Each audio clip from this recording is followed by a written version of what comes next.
Hola y bienvenidas a una nueva edición de Entre Amigas con Yuriyana Club, dentro de nuestra serie de junio centrada en la autonomía de la mujer en distintos ámbitos. Vamos a hablar hoy acerca de algo muy importante, la autonomía económica y financiera. Y para esto voy a invitar, nos acompaña Fabiola Cáceres Paurinotto. Fabiola es economista con una maestría en Administración Pública de la Universidad de Syracuse en Nueva York y es además Senior Manager de la Fundación Belcorp, desde donde promueve el empoderamiento económico femenino para el cierre de brechas sociales. Bienvenida, Fabiola. Muchas gracias, buenas tardes. Bueno, comencemos por el principio. ¿Qué te llevó a centrar tu carrera en temas de desarrollo social, en particular en torno a temas de mujer?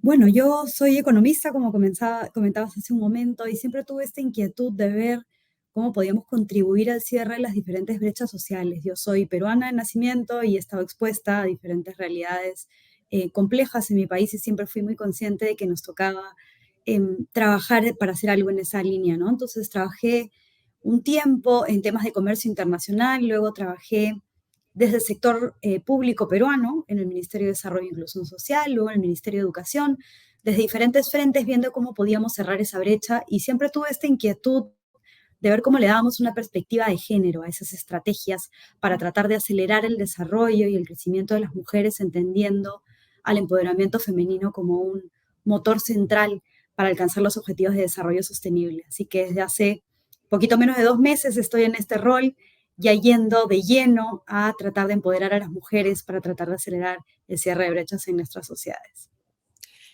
¿Qué papel juega la independencia, autonomía económica cuando hablamos del empoderamiento de la mujer? Más allá de cerrar brechas sociales que creo que todos entendemos, pero en torno a la mujer y su autonomía financiera, económica, ¿qué rol cumple esto en empoderarla? Uh-huh. Creo que venimos desde hace algunos años hablando muy fuerte de los temas de equidad, de la importancia de ofrecer las mismas oportunidades de desarrollo a las mujeres que todavía tienen situaciones no ideales y en algunos lugares todavía muy rezagadas frente a lo esperado, ¿no?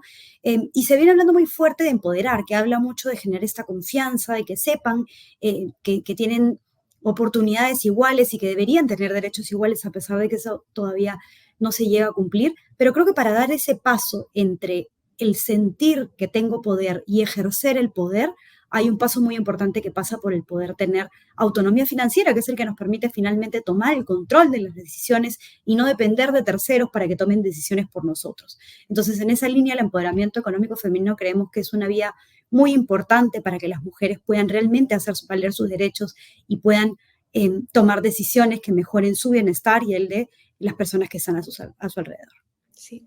Y creo que aquí vale hacer una aclaración, no tanto probablemente para las que están compartiendo este espacio para nosotros, pero en general es algo que escucho muy a menudo y es bueno, ya en papel, en ley en realidad, la igualdad de los géneros está asegurada, pero bueno, hay que decir algo que si bien vivimos en tiempo en el cual los derechos de la mujer son reconocidos, y yo diría al menos en papel, definitivamente hacerse, como tú dices, hacer valer su poder de decisión o hacer valer sus derechos, hacer valer o abrirse un espacio dentro de la comunidad, eh, todavía encuentra o todavía presenta ciertas barreras, ¿no? Entonces, ¿por qué? Porque hay entendimientos, hay preconceptos que se han pasado de generación en generación por miles de años.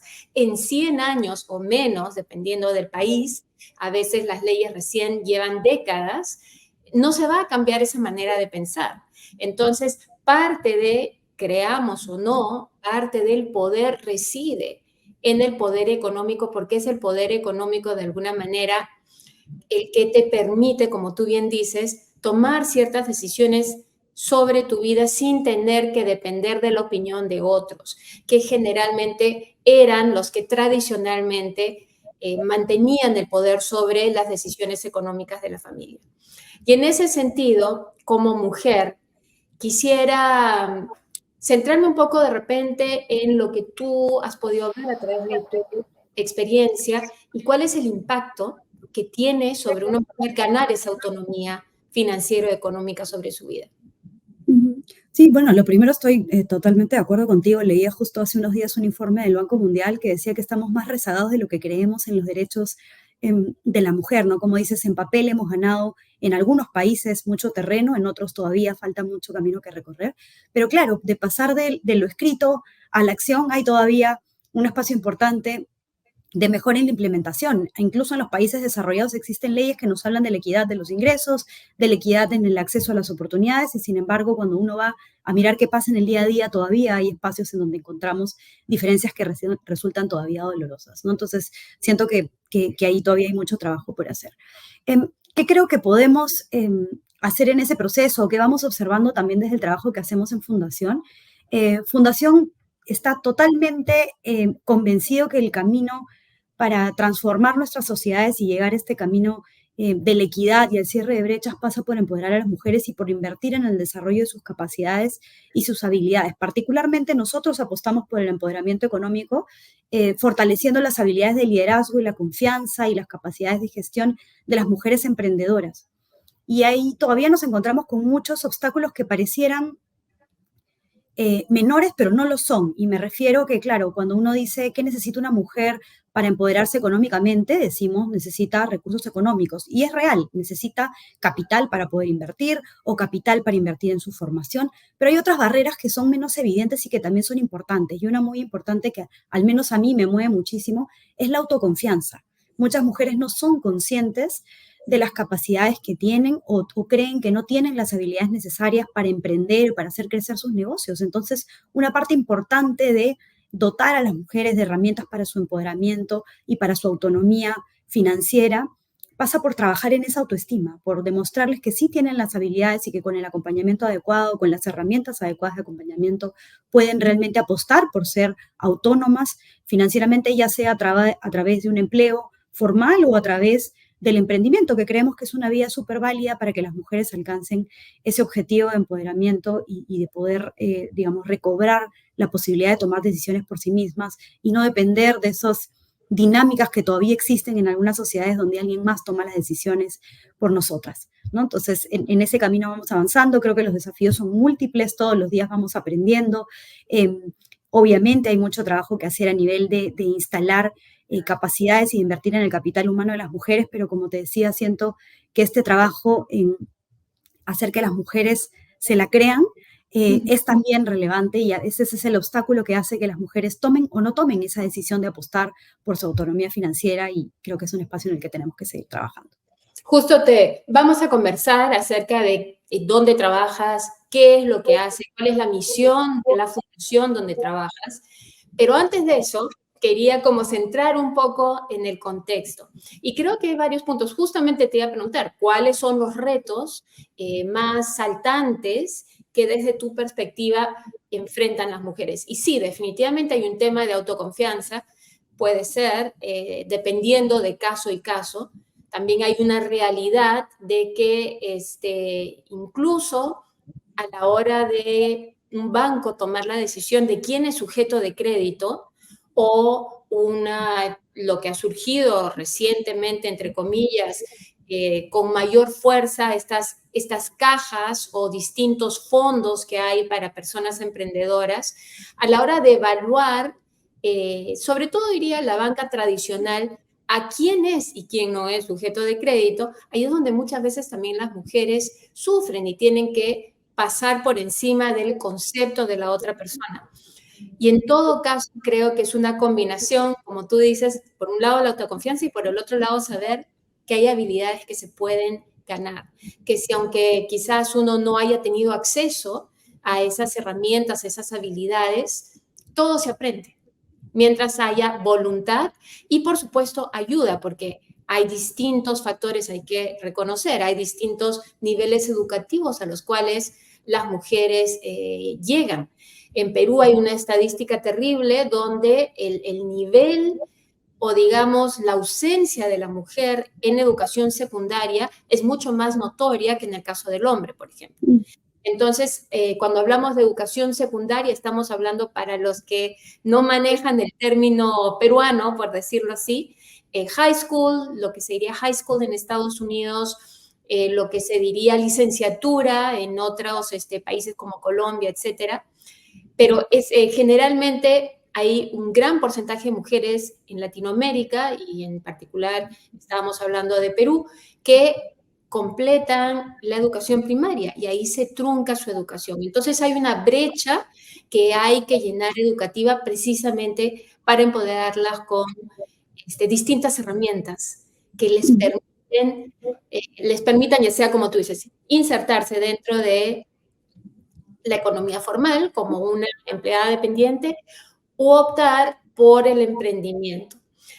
Y ahí quiero, como tú dices, eres peruana, estás trabajando ahora en Perú, y en Perú hay una situación que se repite de una u otra manera en otros países de Latinoamérica, pero que se vive en Perú hace décadas, y yo diría no menos de, crecientemente, no menos de 40 años, y que es una economía paralela que existe junto con el mercado formal y donde muchas personas desafortunadamente no son absorbidas dentro del sector laboral formal, e incluso aquellas que trabajan para empresas constituidas muchas veces no están en planilla, sino que están en contrato por honorario, lo cual no les da la estabilidad.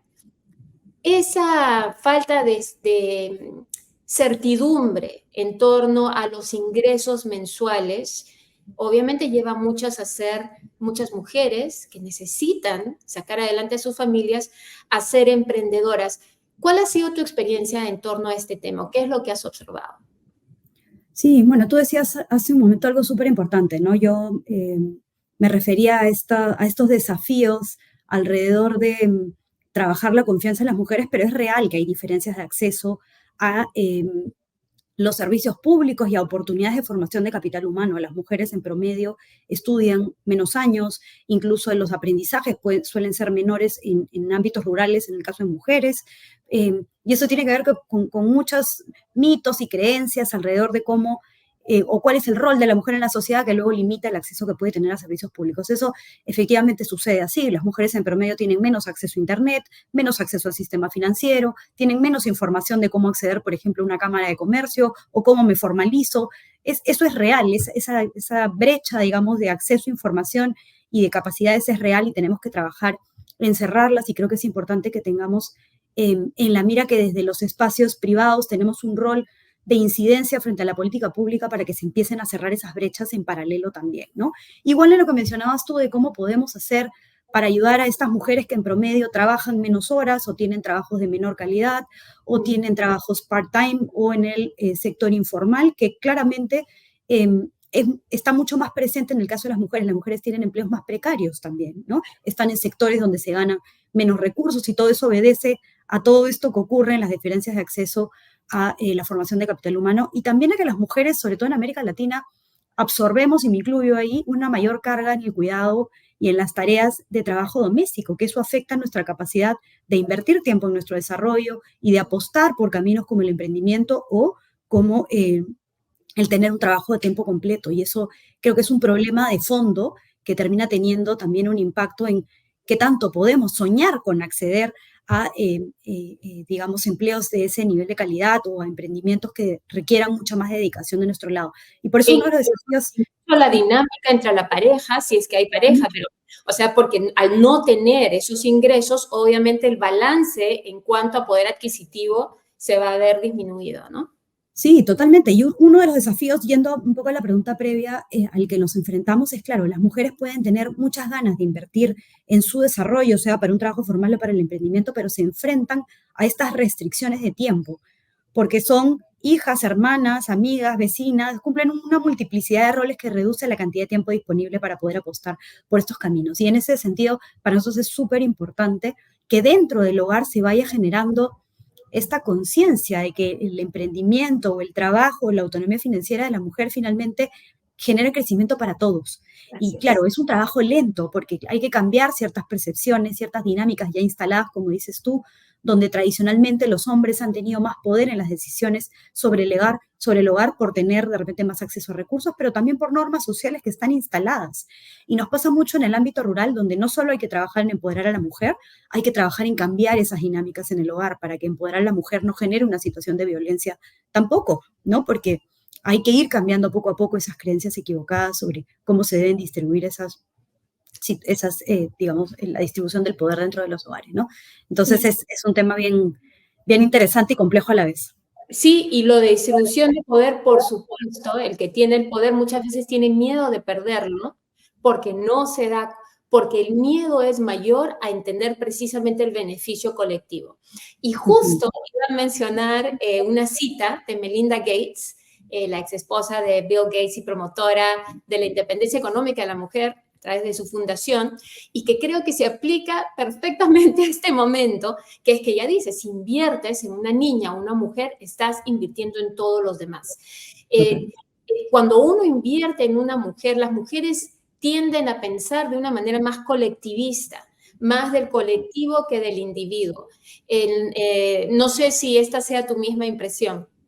Sí, totalmente. Creo que además no es solo ya una percepción que tenemos todos los que interactuamos con mujeres y vemos eso en el día a día, sino que está ya probado desde la literatura, ¿no? Hay estudios súper rigurosos que demuestran que más del 90% de las mujeres reinvierten sus ingresos en el desarrollo de los que están alrededor, y eso significa en sus padres, en sus hermanos, en sus hijos, y está probado que una mujer que está empoderada, que tiene más educación y más ingresos, en promedio tiene hijos más sanos, hijos con menos anemia, hijos que estudian más, hijos que acceden a la educación superior con menores conductas de riesgo, y eso reduce brechas sociales y aumenta el PBI per cápita y el desarrollo. Entonces, además de ser una apuesta justa, el empoderamiento femenino es una apuesta inteligente. Y social, ¿no? A toda la comunidad. Y algo que quiero ahí remarcar en lo que has dicho, que efectivamente las mujeres invierten en aquellos que están alrededor de ella, pero más allá de eso hay un estudio en Estados Unidos, quiero imaginar que Latinoamérica tiene que ser algo similar, donde el porcentaje de dinero invertido en actividades de ocio, actividades de satisfacción personal, se duplican en el tema de hombres frente a mujeres. El Mm, hombre tiende a invertir más en su esparcimiento, etcétera, etcétera. La mujer tiende a poner la mayoría, si no todo su sueldo, dentro del hogar ujú. o sus ingresos o lo que fuera. Pero bueno, cuéntame en qué se centra tu trabajo en la Fundación Belcorp.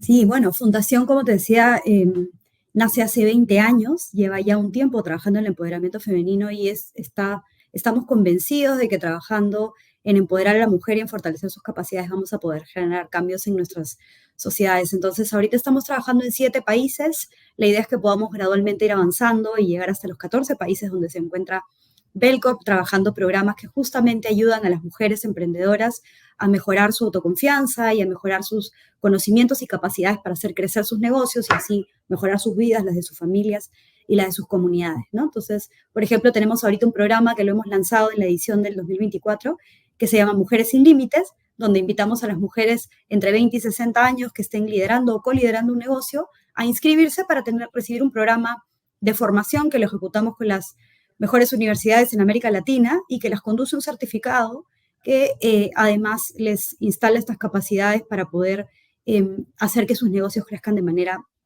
próspera en el tiempo. Entonces, ese es uno de los programas que tenemos varios otros, pero siempre enfocados en mejorar las condiciones que enfrentan las mujeres emprendedoras para que puedan crecer y con ellas las sociedades ir avanzando hacia la equidad. Mencióname algunos de los recursos a los que pueden acceder las mujeres interesadas en la fundación. Sí, por ejemplo, el programa que mencionaba de Mujeres sin Límites, cuando uno se inscribe y se registra para participar, tiene acceso a un programa, por ejemplo, en Perú se está ejecutando con el TEC de Monterrey, que es esta universidad súper Mm. prestigiosa en América Latina.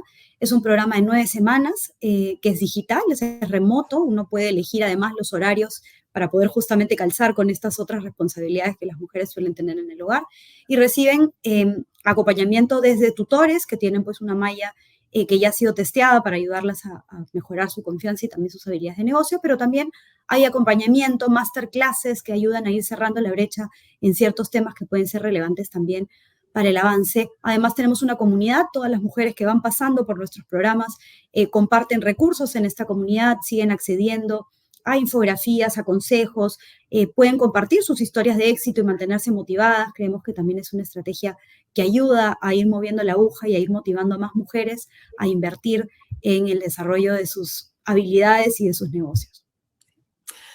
Estamos viviendo en un tiempo en el cual lo queremos todo ahora, queremos soluciones inmediatas, muchas veces a problemas muy serios, queremos gratificación inmediata, etcétera. Y obviamente hay una curva de aprendizaje, como se puede intuir en lo que estás diciendo, hay una curva incluso a la hora de formar un emprendimiento, una empresa, etcétera. ¿Qué consejo le darías a una mujer que está pensando en convertirse en emprendedora? Creo que hay que entender, como decías tú, que es un proceso, ¿no? Pueden haber unas muy buenas ideas de negocio que inicialmente tienen mucho éxito, pero uno tiene que preparar el camino para que ese éxito se sostenga. Y en eso, digamos, hay que entender también que no solo se trata de motivación y de ganas, sino también de tener las herramientas adecuadas para ir acompañando el crecimiento de los negocios en sus diferentes etapas. Dependiendo de la etapa en la que el negocio está o el emprendimiento está, los desafíos van a ser diferentes.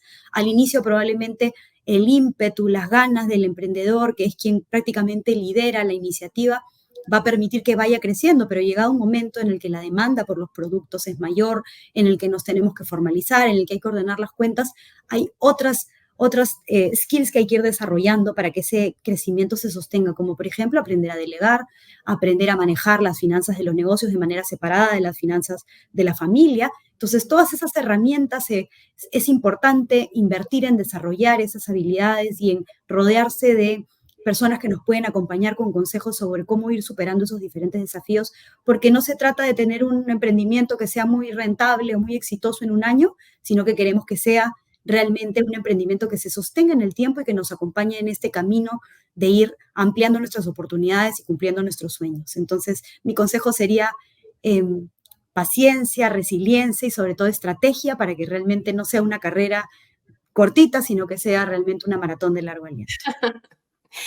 ¿Y cómo pueden contactarte o cómo pueden contactarse con la Fundación Belcorp aquellas mujeres que les gustaría explorar de qué se tratan los programas, ver si quieren participar e incluso participar? Sí, claro, bueno, en la página web de Belcorp pueden encontrar el link a Fundación Belcorp y ahí van a encontrar información de nuestros programas, pero también en nuestras redes sociales de Fundación Belcorp, tanto en Instagram como en Facebook, y tenemos también las redes del programa Mujeres Sin Límites, que es el que tiene la convocatoria abierta en este momento para 7 países, para Perú, Colombia, Chile, Bolivia, Ecuador, México y República Dominicana. Mujeres emprendedoras entre 20 y 60 años que estén interesadas pueden participar e inscribirse hasta el 28 de junio. Y bueno, están también nuestros correos electrónicos, mi correo electrónico fabiolacáceres@belcorp.biz, también abierto a poder solucionar cualquier duda y encantada de que muchas mujeres puedan interesarse por esta oportunidad.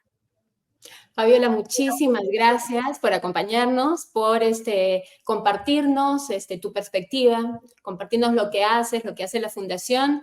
Y no sé si quieres agregar algo antes de que cerremos la conversación. No, bueno, muchísimas gracias. Yo encantada de participar en este espacio y bueno, ir colaborando con compartir qué oportunidades están disponibles para que las mujeres sigan avanzando en su empoderamiento y como conversábamos, poder pasar del querer poder al realmente ejercer nuestros derechos en toda su dimensión. Y creo que la autonomía financiera, el empoderamiento económico es un aspecto clave sobre el cual nosotros venimos trabajando. Y nada, ahí encantada de que podamos responder las preguntas y sobre todo contar con la participación de las mujeres que nos están viendo en este programa. Bueno, y lo que sí quiero decir es de que nos encantaría poder contar contigo para hablar sobre distintos temas. Esta yo creo que ha sido una mirada bastante panorámica a un tema que da mucho de qué conversar. Hay muchas aristas a lo que sobre lo que significa el verdadero empoderamiento de la mujer a nivel financiero y y económico. Entonces, seguramente que nos estarás acompañando si es que estás abierta a ello para Mm. hablar de distintos temas, de repente incluso para participar de algún panel y otras cosas. Y si alguien tuviese una pregunta para Fabiola, por supuesto que lo pueden poner en el comentario y nosotros nos vamos a asegurar de que Fabiola reciba esa pregunta y la pueda contestar. Nuevamente, muchísimas gracias, Fabiola, y estamos en contacto. Claro que sí, encantada. Muchísimas gracias.